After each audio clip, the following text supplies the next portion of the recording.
Los buenos días al país, agradecido de su sintonía los domingos a esta hora de la mañana por Colorvisión y nuestro canal de YouTube Espejo 360. Doctor, buenos días. Buenos días, hermano, ¿cómo se siente? Muy bien, doctor. Concluyendo marzo, se fue el primer trimestre del año 2025. Más rápido. Va a su curso normal, usted no ve que pasa rápido. Si estuviera preso dijera que va lento. Todo depende del estado en que usted esté. Si usted está en salud, si está en bonanza, si está bien, lo ve que pasa rápido. Y cuando uno tiene deudas, enseguida se le vencen. Mire, doctor, muchas cosas interesantes esta semana. Ya de manera definitiva el Congreso avanza en la conformación de la Cámara de Cuentas. Ojalá que no sea más de lo mismo y que los senadores y diputados asuman esto con mucha responsabilidad.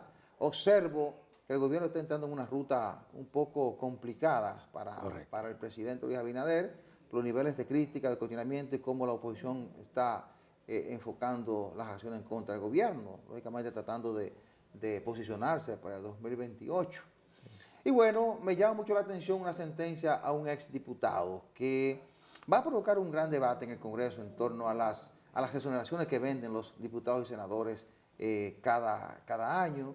Y entonces ellos creen que esto no le trae problemas y estamos observando que sí, que a la larga esto les puede traer serias dificultades para ellos y para lo poco que han podido guardar a través del tiempo. Vamos a la semana 360, regresamos en unos minutos. ¿Qué tal amigos? Bienvenidos a este resumen informativo Semana 360. El monto aproximado que desembolsará el Estado para la renovación de la nueva cédula de identidad y electoral alcanzará unos 6.000 millones de pesos, distribuido en 2.500 millones para la elaboración del documento y 3.500 millones para la logística de distribución, según explicó el pasado jueves el presidente de la Junta Central Electoral, Ramón Jaques Liranzo. El presidente del organismo asistió a una sesión del Senado que se convirtió en comisión general para conocer los detalles del proceso. La República Dominicana y Guyana continúan consolidando su relación estratégica con miras a impulsar el crecimiento sostenido de ambas naciones. Durante el encuentro empresarial Guyana y República Dominicana, estrechando lazos para impulsar el crecimiento sostenido, la vicepresidenta dominicana Raquel Peña resaltó la importancia del comercio bilateral, la inversión extranjera y el desarrollo de sectores claves como la energía, el turismo y la agroindustria. El evento, organizado por la Cámara de Comercio Guyanesa en la República Dominicana, contó con la participación de destacados funcionarios, empresarios y representantes de ambas naciones. El Banco Popular Dominicano destacó este jueves que en la celebración de su Asamblea General Extraordinaria Ordinaria Anual de Accionistas presentó su excelente desempeño durante el año 2024. En el encuentro, el presidente del Consejo de Administración, Marino Espinal, informó que la institución cerró el año pasado con activos totales de 849.587 millones de pesos para un crecimiento de 12.5%. La Unión Nacional de Empresarios expresó su preocupación ante la inestabilidad del tipo de cambio que está afectando al mercado nacional e hizo un llamado al Banco Central de la República Dominicana para que considere implementar medidas correctivas que frenen la depreciación del peso dominicano. Leonel Castellanos Duarte, presidente de la UNE, señaló que durante las últimas semanas los agentes económicos han observado con alarma el comportamiento errático del dólar estadounidense frente al peso dominicano, generando un clima de nerviosismo e incertidumbre en el sector empresarial e importador del país.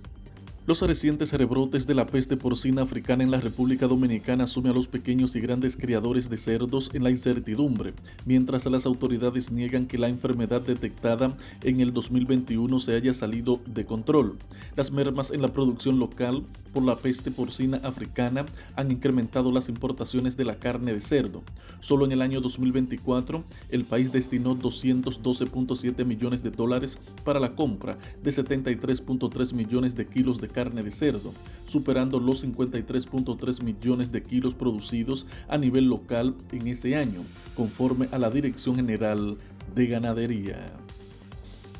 El Banco de Reservas, a través de su programa de pignoración de arroz, ha dispuesto la suma de 12.000 billones de pesos a una tasa preferencial del 7% para financiar la cosecha del cereal en la temporada 2025-2026, con el objetivo de garantizar la seguridad alimentaria del pueblo dominicano. Samuel Pereira, presidente ejecutivo de Banreservas, destacó que esa cifra récord reafirma el liderazgo de la entidad en el sector financiero, al otorgar cerca del 80% del financiamiento destinado a esa actividad agrícola en el país. Entre abril y diciembre, la República Dominicana comenzará las exportaciones de uvas de mesa hacia los Estados Unidos, con el envío de hasta 36 contenedores en este año 2025, según informó el pasado miércoles el ministro de Agricultura, Limber Cruz. Las exportaciones podrían superar el relanzamiento de una fruta que el país había comercializado en bajos volúmenes al exterior, con ventas que promediaron los $39.718 entre el año 2012 y el 2021. Y en el ámbito internacional, el flujo constante de armas ilegales contrabandeadas a Haití está alimentando un aumento de la violencia de pandillas y conduciendo a graves abusos contra los derechos humanos, según un informe de la ONU publicado el pasado jueves. Más de 4.200 personas murieron entre julio y febrero y otras 1.356 resultaron heridas, según el informe. Hasta aquí el resumen informativo Semana 360. Informó Joaquín Caraballo. Nosotros advertimos hace un tiempo que el presidente Luis Abinader pasó 4 años sin oposición. Los primeros 4 años el presidente se lo pasó gobernando tranquilo, enfrentando los efectos de la pandemia del COVID-19 y los efectos también de la guerra entre Rusia y Ucrania, lo difícil que ha sido para diferentes países. Y bueno, la oposición política se mantuvo en un proceso de recuperación, atendiendo sus problemas internos y no miró nunca hacia el gobierno. Y decíamos que en este segundo cuatrienio, del que ya el presidente lleva 7 meses, pues las cosas van a ser diferentes y los estamos viendo poco a poco. Diferentes porque, bueno, esos 2 partidos necesitan posicionarse y además van a tratar de aprovechar cada escenario que ellos entiendan que le puede representar ciertos niveles de popularidad, de afianzamiento en materia de avance electoral, y uno observa cómo ya la oposición política tiene al gobierno bajo asedio y se dan una serie de acciones un poco extrañas que los propios analistas y estrategas del gobierno comienzan a visualizarlo. El propio presidente lo decía el pasado lunes con respecto a una protesta en la zona de San Francisco de Macorís. Él decía, parece una protesta extraña porque estamos construyendo las obras que ellos están demandando. Quizá no al ritmo que ellos demandan, pero que las obras se están construyendo. Dejaba caer la idea de que detrás de eso hay un elemento político. Usted observa los ataques sistemáticos de la oposición política y de algunos sectores en contra de obras fundamentales como el Metro de Santo Domingo, con los trabajos en Pedernales y en zonas donde el gobierno está tratando de dejar una especie de legado o una evidencia de que realmente está haciendo cosas importantes. Hay toda una campaña estructurada en torno a la tasa de cambio que pudiera ser incluso muy peligrosa, las protestas en los pueblos y una serie de acciones que marcan un cambio de accionar en la oposición política que pudiera ser peligroso para el presidente Abinader, porque esto, si el gobierno asume una política de confrontación, pudiera desviarlo de lo que es más importante para el gobierno y para el país, que es que el gobierno se concentre en gobernar, en ver de qué manera presenta resultados y acciones positivas para la población, que a fin de cuentas para eso se ha elegido al presidente de la República, que a su vez nombra a los funcionarios. Entonces, parece que esto va a enrarecer un poco el ambiente político y se puede tornar un poco peligroso para el país en la medida en que el gobierno descuide sus labores habituales para atender la parte político-electoral. Claro, mire, el poder, según yo aprendí en las aulas y también en la vida que he vivido, tiene lo que se llama los simbolismos. A mí me fascinaba y me fascina todavía ver la imagen del jefe de Trujillo. Sí. Usted no lo recuerda vestido de civil casi. Él siempre vestía de militar. Dijo, bueno, fue militar, sí, pero él es el comandante en jefe de las Fuerzas Armadas, del organismo represivo legal del Estado. Me hago entender. No que la democracia, no, en todas partes es así. Ahora, lo que pasa es que este país no es nuevo, eso de protestas. Eso ha sido permanente aquí. No, y la gente tiene derecho a protestar. Es más, le voy a decir algo. Claro. Le voy a decir algo. En los años 60, 70, este país no tenía tranquilidad. Eran mayores, ahora no hay protesta, No doctor. solamente eso, sino que había, inclusive, cuando yo era más joven en la universidad, yo llegué a ver estudiantes con granada. Con granada. Claro. Bueno, estoy hablando de algo que yo vi, yo no lo estoy inventando. ¿No? Entonces quiere decir que para poder mantener un control, usted me dirá, bueno, pero ya eso pasó. Sí, claro que sí. Lo que pasa es que los gobiernos que hemos tenido de unas décadas para acá, lo que están pensando es en sus negocios, en su gente. No hablo de los gobiernos de un presidente, yo hablo de los gobiernos, porque una persona no gobierna solo un país. Creo que está claro, ¿verdad? Claro. Se supone que tiene un equipo. Si esa gente no está siguiendo la idea del líder, si esos no siguen al líder, el fracaso del líder es algo asegurado, porque él no es un dios, ni es un mago. Entonces, eso por un lado. En otro orden, lo que pasa es que la oposición siempre, por normal, ellos mismos lo hacían. Cuando estaban en la oposición, a mí me parece a veces todavía que los escucho hablando de lo mismo. Es lo mismo. Lo que hoy reprimen, ayer eran quejosos de la represión. Y eso sí es así siempre. Ahora, ¿que está bien? No está bien. Claro está, uno aspira paz, tranquilidad, pero resulta que los mismos gobiernos se agencian eso, porque no escogen las mejores personas para acompañarlos. Ha habido una serie de problemas en esas obras, cierto que sí. Uno no vive en Marte ni en Pekín, no vive aquí. Lo que pasa es que eso se aprovecha para entonces combatirlos, ¿verdad? Claro. Exacto. Entonces, además, la oposición tiene siempre, cualquiera que sea la oposición, del color que sea. Claro. Va a aprovechar cualquier tiene escenario. Un discurso, claro, tiene un discurso. Pues, ¿qué pueden hacer? Sí. No van a salir a la calle a tirar tiros. No, claro. Porque ya eso pasó aquí. No, y lo hicieron los que están gobernando hoy. ¿Pero qué? Lo están haciendo los que están ahora y lo hicieron en el pasado. Pero déjeme decir una cosa, porque aquí nosotros tendemos a olvidar la historia y el pueblo que olvida su historia está lamentablemente condenado a repetirla. Y cuidado si, como decía Carlos Marx, la historia se repite dos veces, una como tragedia y la otra como comedia. Uno no sabe si ahora será comedia o tragedia, pero se acerca un mes que es emblemático en este país. Abril. Pero ven acá. Sí. Aquí hubo una guerra civil que yo la viví, yo tenía 16 años, 17 años. Y yo después hubo una revuelta. Pero lo estoy hablando, el mismo 24 de abril, es algo simbólico. Claro. Que hubo, di que 200 muertos, mentira del diablo. Ahí hubo casi 1000 muertos. Pero yo no lo digo porque vaya a ocurrir, nada. No, le estoy diciendo que superamos eso. Claro. No, yo lo entiendo, perdóneme, eso lo superamos, claro que sí.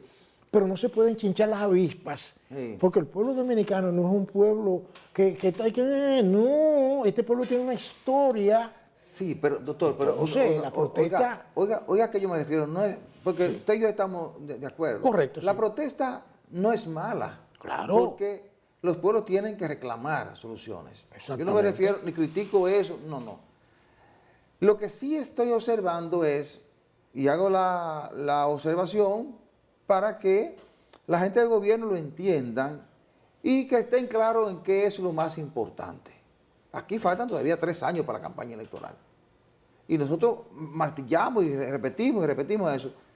Lo importante aquí es que el presidente y sus funcionarios entiendan que ellos están para dar soluciones, para concentrarse en gobernar. La oposición siempre va a atacar.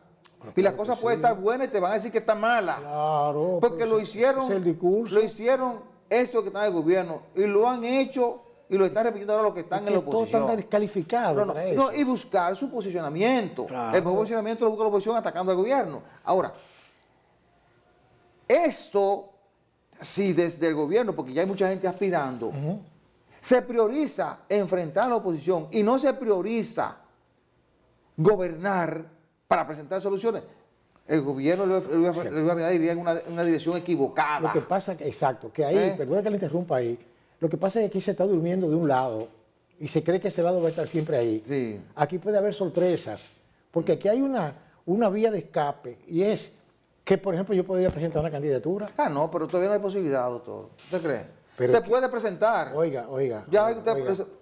Sí. Usted podía creer Ajá. que un tenientico de la Guardia venezolana iba a poner patas arriba a ese país. Bueno, lo que pasa es que el deterioro de los partidos no estaba al nivel que está aquí. Es que la historia... El deterioro ya era muy elevado, doctor. No, porque nosotros somos más calientes que todo el mundo, porque aquí empezamos primero. Ya. Todavía aquí, todo fue primero aquí. Ahora, lo que quiero decirles una cosa, es que la historia es el desarrollo del ser humano dentro de su propia comunidad y del mundo. Claro, claro. O sea, las cosas no pueden ser previsibles, nosotros no podemos saber lo que va a pasar mañana. No, pero tú sí puedes, ir atando cabos y sacar conclusiones en función de lo que tú tienes. Pero no tiene control de la realidad. No, claro Entonces, que no, yo no puedo descartar que aquí surja una persona, por ejemplo... No, pero puede surgir, yo no digo que no, pero no veo la posibilidad de ahora. Oiga, le voy a decir una cosa. A mí, por eso que la historia, yo veo los casos son extremos. Sí. Extremos. Sí. Cuando, siempre menciono ese personaje, porque aunque lo quieran extraer de la historia, está presente ahí. Sí.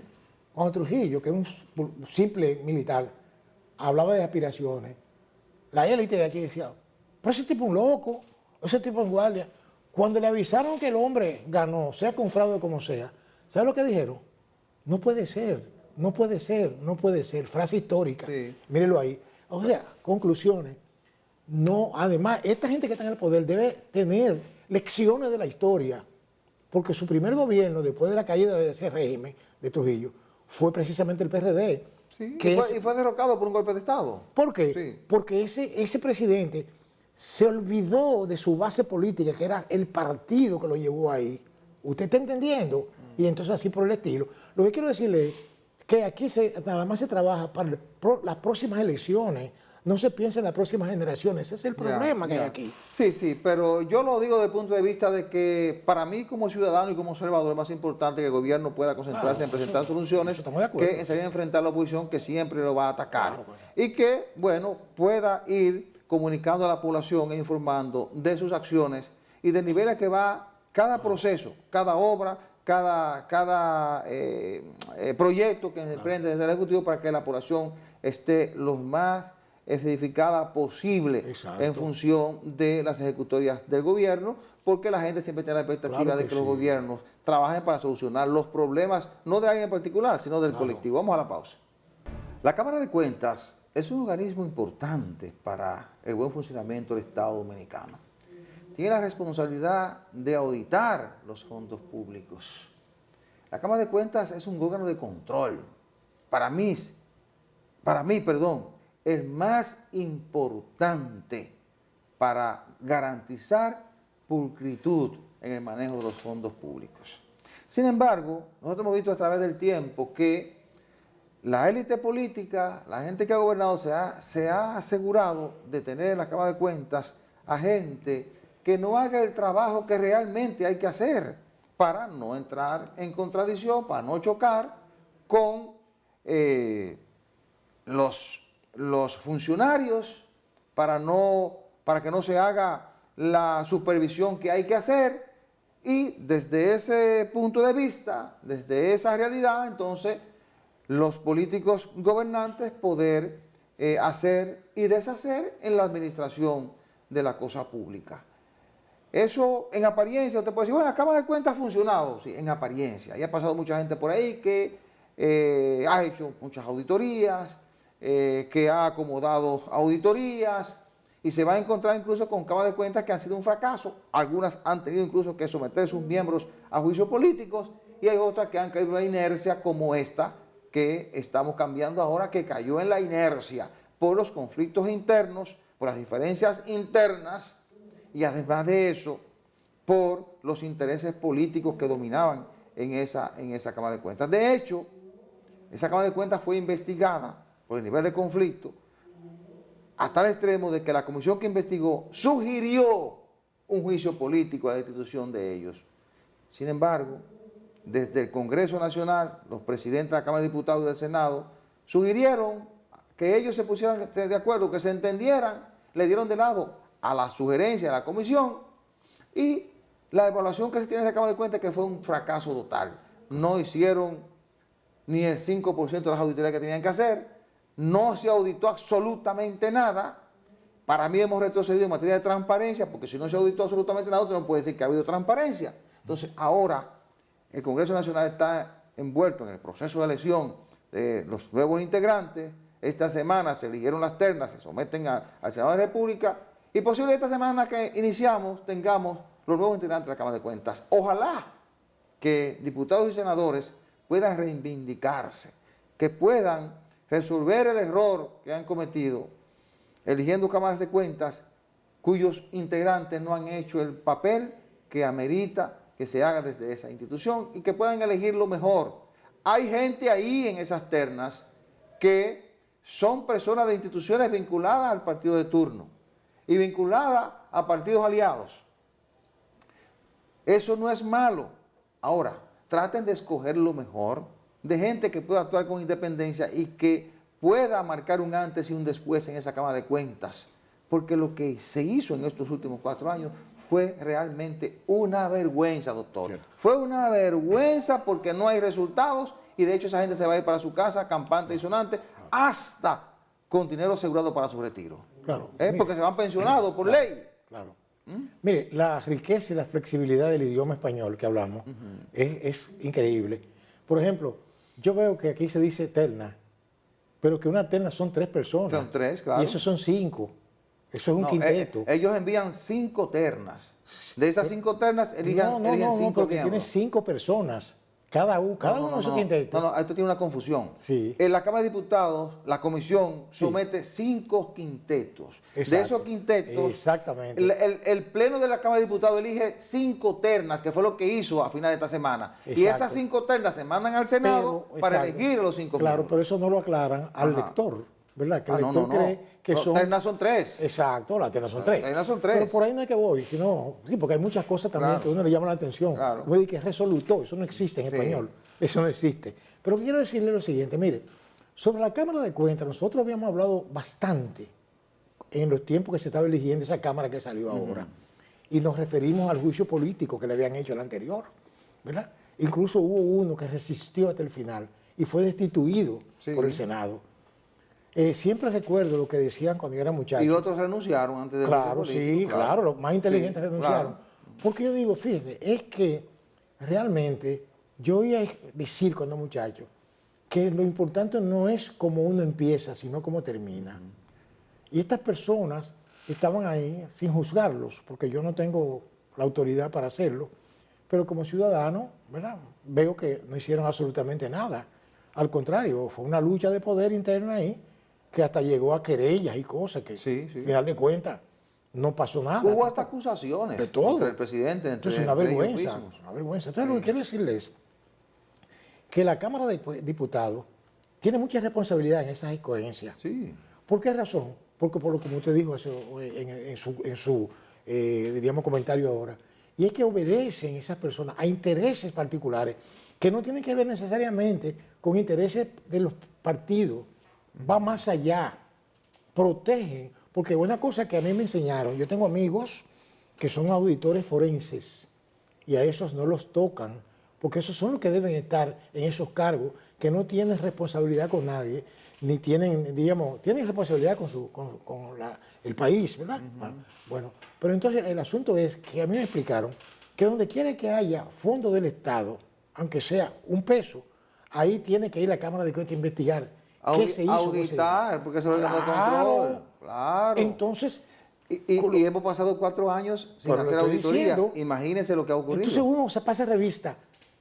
¿Cuántas personas han resultado judicializadas, para usar un término moderno, por, diríamos, ejercicio negativo de los fondos del Estado, producto de una auditoría de la Cámara de Cuentas? Yo no veo ninguna. No he visto ninguna. Ni puedes verla porque no ha habido auditoría. Sin embargo, vi que esa misma Cámara de Cuentas, si la auditan a ella misma, podrían caer presos. ¿Sabe por qué? ¿Quién la audita, doctor? ¿Quién vigila al vigilante? Sí. ¿Entiendes? ¿Quién es el problema. Es el problema que nuestro país, lamentablemente, está, diríamos, es como una especie como de comedia bufa. ¿Te entiendes? Porque, señor, es que no hay institucionalidad, ese es el problema.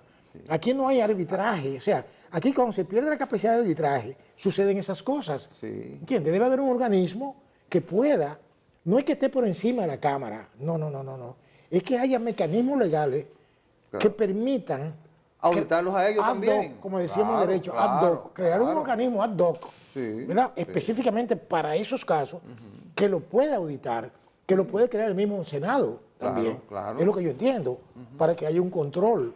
Pero quizás no le interesa a los senadores ni a los diputados, ni a lo que dirigen los partidos políticos. Además, en un país como el nuestro, en donde cualquiera llega a cualquier cargo, lamentablemente. Aquí no vale la pena tener muchos títulos.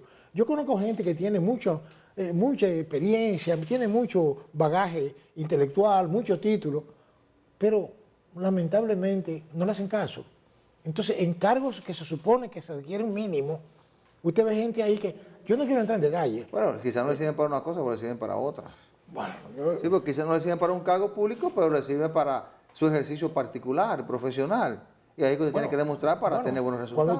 Cuando usted ve un tipo que, por ejemplo, picoteaba, como decimos en el popular, en el Conde, que yo soy de esa época, Sí. para tomarse un café y comerse un sándwich de derretido de queso. Y hoy el tipo habla de millones de euros y dólares. Bueno, yo no sé, no, como que no me cuadra lo que significa. Entonces, que para eso sí son buenos ellos. Y no saben de nada, lo que saben es acumular para su bolsillo. Lo que yo le iba a decir ahorita con la cuestión de la Cámara de Cuentas que se va, es que lamentablemente estos muchachos, yo digo los muchachos, que son gente joven, insistieron en seguir ahí, pero amigo, tenga un poquito de sentido común. Incluso hasta se presentaron a la evaluación. Pero mira cómo salieron. Finalmente lo dejaron fuera. Los rechazaron. No le hicieron caso a las evaluaciones Pero de tenían ellos. que entenderlo. Sí. Es más, dos damas que ahí fueron más inteligentes. Sí. No se presentaron. No. Porque las mujeres siempre son más, como más cosas. Se presentaron los 2 hombres y una de las damas. Sí.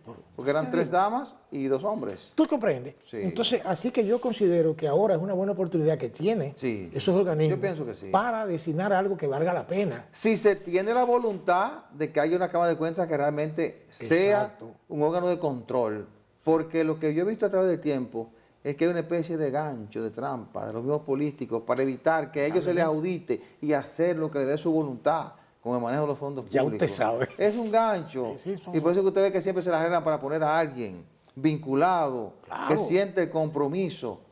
Cuando busquemos una vía diferente Ya. de elegir esa gente y que esa gente asume el compromiso con la sociedad, no con quien lo nombró. Aquí hay. Ni entre en contubernio, habrá fiscalización y habrá mucha gente que tendrá que dar muchas cuentas en los tribunales de la República. Vamos a la pausa.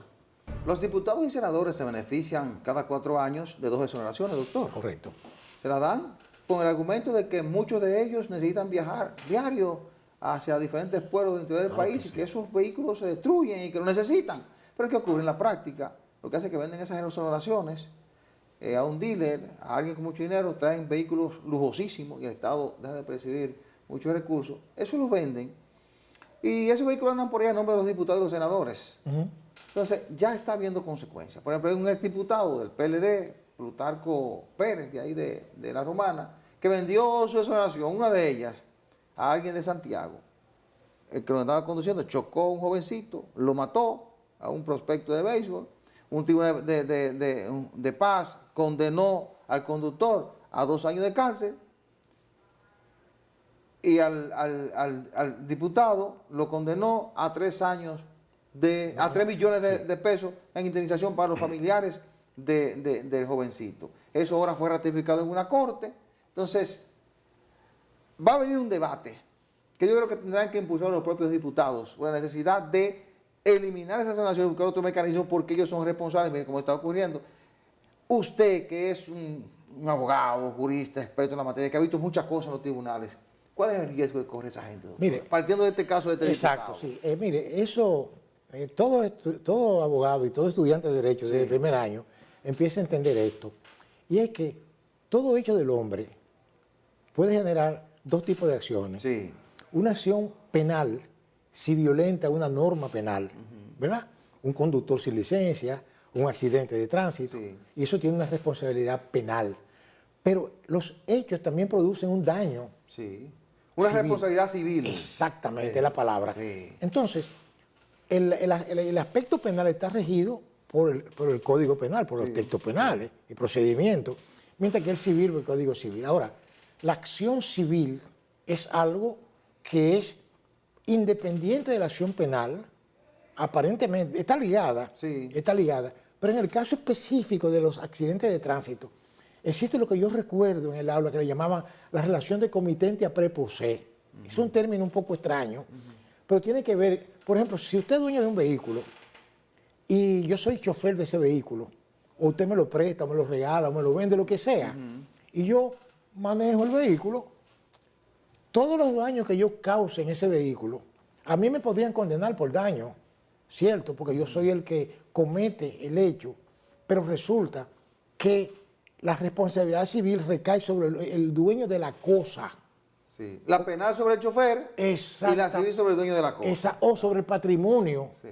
Oígate bien, lo que pasa es que los abogados tenemos los trucos. Veamos esto entonces en la siguiente dimensión. Los diputados y senadores que venden sus exoneraciones, que no pueden venderla 10 años después, no pueden vender vehículos 10 años después de haberlo traído. Precisamente. Entonces, corren el riesgo de ser condenados civilmente por un hecho que cometa alguien que está utilizando el vehículo que le vendió. Pero que eso, exacto, pero que eso no solamente ha sucedido, eso sucede continuamente. Sí. Porque hay mucha irresponsabilidad en este país. No, y ocurre con gente que vende un carro, no hace el traspaso, y tampoco va a impuestos internos a hacer el descargo, y si hay un problema en la calle, va a ser perseguido civilmente. Pero a mí me rozó un caso de un señor que, óigame, que ese señor de repente lo fueron a desalojar de su casa. Pero, ¿por qué? ¿Qué pasó?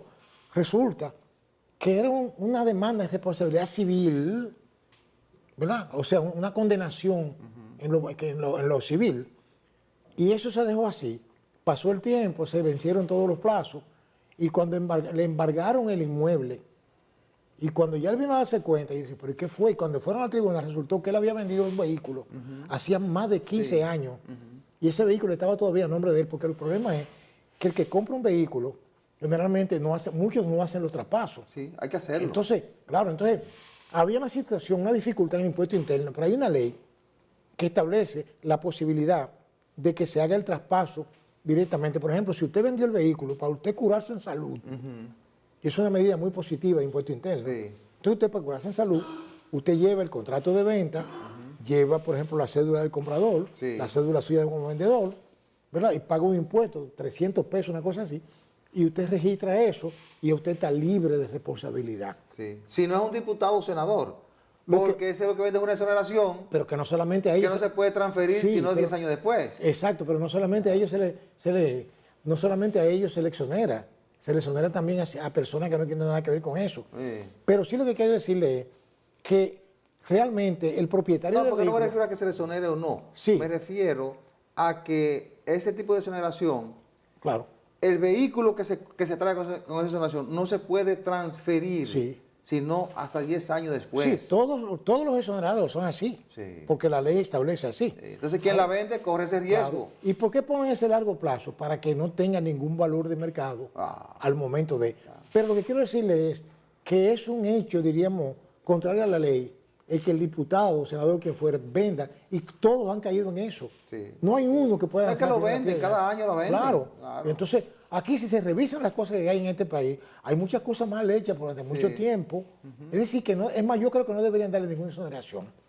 No, que ese es otro debate. Y yo creo que ellos van a tener que, a la luz de esto que está ocurriendo, ya comienzan a llegar condenas, a la luz de esto que está ocurriendo, ellos van a tener que buscar otras vías. Quizás pudieran aprovechar el proyecto que sometió Juan Rogelio Genao Lanza para por lo menos esa parte, extraerla, someter un proyecto o modificar la propia ley que le permita las exoneraciones a ellos y cambiarla por un mecanismo que permita que la Cámara le compre un vehículo. Pero mire, y ya, ahí se evitan eso. Claro, pero yo diría que es un insulto al pobre dominicano, que baja el lomo, un insulto. ¿Usted sabe qué? El que esos diputados y senadores, cuando yo analicé todo lo que esa gente gana, yo dije, Dios mío, pero esto es increíble.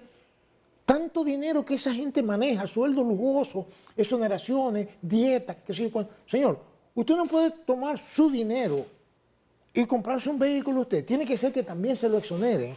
Entonces yo que tengo que ser un trabajador de 24/7 para coger fiado un vehículo a 5 años, tengo que soportar esas cosas. O sea, bueno, pero hay una situación, doctor. Eso deben quitarlo. Hay que tomar en cuenta lo siguiente. Yo soy contrario a que se le den las dos exoneraciones. Yo no he cuestionado. Ni una, diría Ahora, es verdad que los legisladores que son de pueblo tienen que viajar bastante.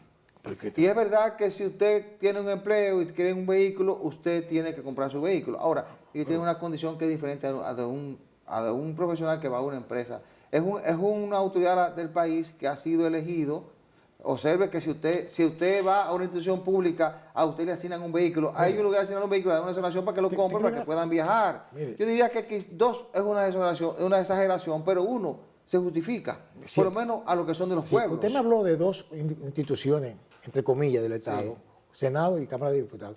Me recordé de un profesor que yo tuve, muy famoso aquí, ya fallecido, el doctor Hugo Tolentino Dip, que fue profesor mío de Historia del Derecho. Una autoridad política. Y él decía, yo eliminaría, óigame, dejaría solamente el Senado.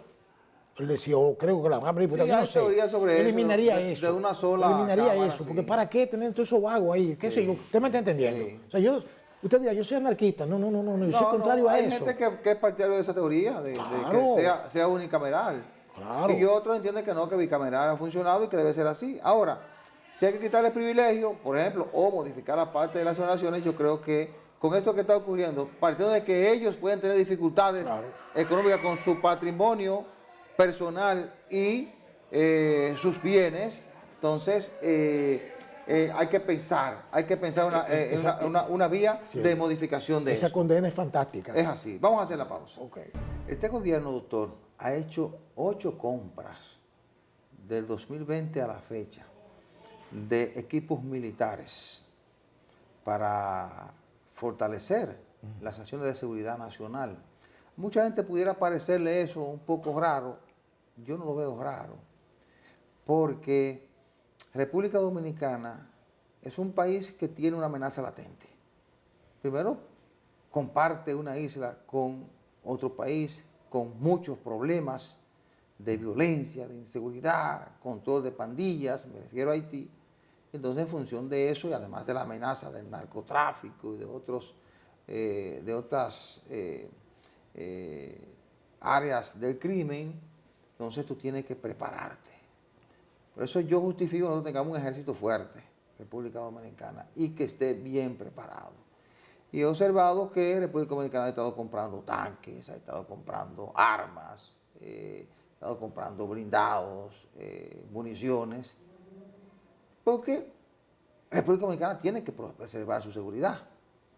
Y leía hace unos meses un reporte del periódico La Razón de España, dando cuenta de que República Dominicana se había convertido en una potencia militar del Caribe, por el ejército que tiene, por la cantidad de armas que ha comprado aviones de combate, ha comprado tanques de guerra, ha comprado lanchas, ha comprado blindados, ha comprado armas de combate, ha comprado municiones. Y decía que solo en el 2023 República Dominicana destinó 893 millones de dólares a la compra de armamentos. Yo digo que mucha gente dirá, bueno, ¿con quién vamos a pelear? Pero hay que estar preparado. Pues tú no sabes el momento en que te puede ocurrir algo que te lleve la paz y la tranquilidad de paros. Mire, yo le voy a decir una cosa. Cuando yo empecé a estudiar, siempre cito esa época, porque ahí fue que uno despertó al mundo. Había una materia, principio de economía, y recuerdo el autor, nunca lo voy a olvidar, Samuelson. Todos los de mi época se acordarán de eso. Y lo primero que me llamó mi atención era la disyuntiva de la inversión. Cañones o mantequilla, oiga eso, cañones o mantequilla. Los cañones, ¿qué significan? Muerte. La mantequilla, vida. Vida, sí. En el sentido genérico. Bien. Yo me pregunto, y cuando yo viví, como le dije a usted, los remanentes de la Guerra Civil del 65. Sí. Y yo vi que aquí hubo una intervención de 42.000 militares norteamericanos para ellos resolver, entre comillas, un pleito de nosotros, o un lío de nosotros, entre militares, porque fue un lío entre militares. Unos estaban de un bando, otros del otro, y había políticos ahí. Entonces yo me pregunto, lo que usted dijo ahorita, ¿contra quién vamos a pelear?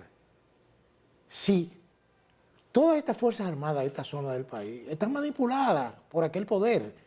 Olvídese, yo no creo en eso. Incluso le voy a decir algo más. Esa gastadera de dinero en pertrechos y armas militares, realmente a mi modo de ver a quien benefician a los productores de eso y a los intermediarios, porque aquí ha habido mucho escándalo. Nosotros no vivimos en Japón ni en China, vivimos aquí y sabemos que, digo, no es que yo no esté de acuerdo con que haya un mínimo de seguridad. Es cierto, eso es verdad, porque para eso existe la Fuerza Armada. Además, las municiones se hacen obsoletas, las armas, todas esas cosas. Sí. Pero yo no creo que deba ser una prioridad, porque mira hasta el punto de que un periódico de ese país, España, habla de potencia militar, pero nosotros no somos gente que estamos en bélicos. Nosotros no somos un país de belicosidad con nuestros vecinos. Más bélico es Cuba, por ejemplo. Nosotros no tenemos un problema de belicosidad en estos momentos, pero tenemos una amenaza permanente. Bueno, pero es que la amenaza... Y tú tienes que estar, si tú tienes la amenaza, tú tienes que estar preparado. Sí, pero que esa hay una amenaza a la seguridad del país. Esa amenaza sencillamente es, para mí, lo que pasa es que se ha desbordado, porque aquí se ha descuidado con la seguridad interna y con la migración. Aquí no ha habido control de eso.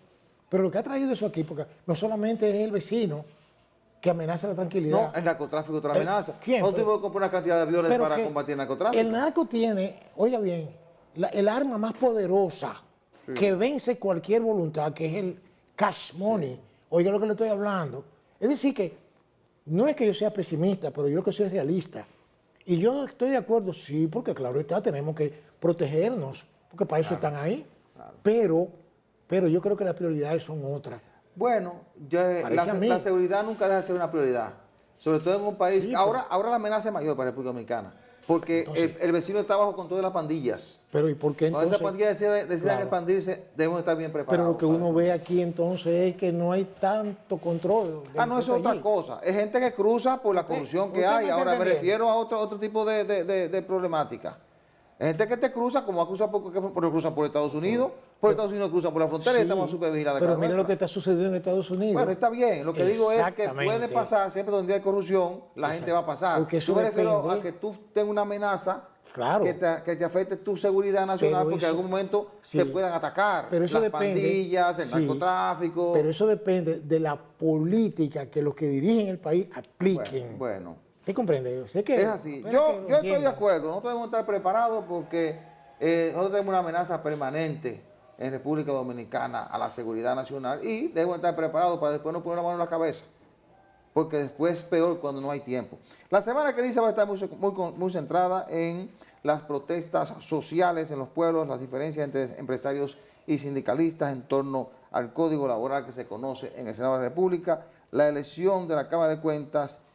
Son temas que estarán dominando la agenda. Gracias por su atención, la cordial invitación para el próximo domingo a la misma hora y por este canal. Buena suerte, buenos días.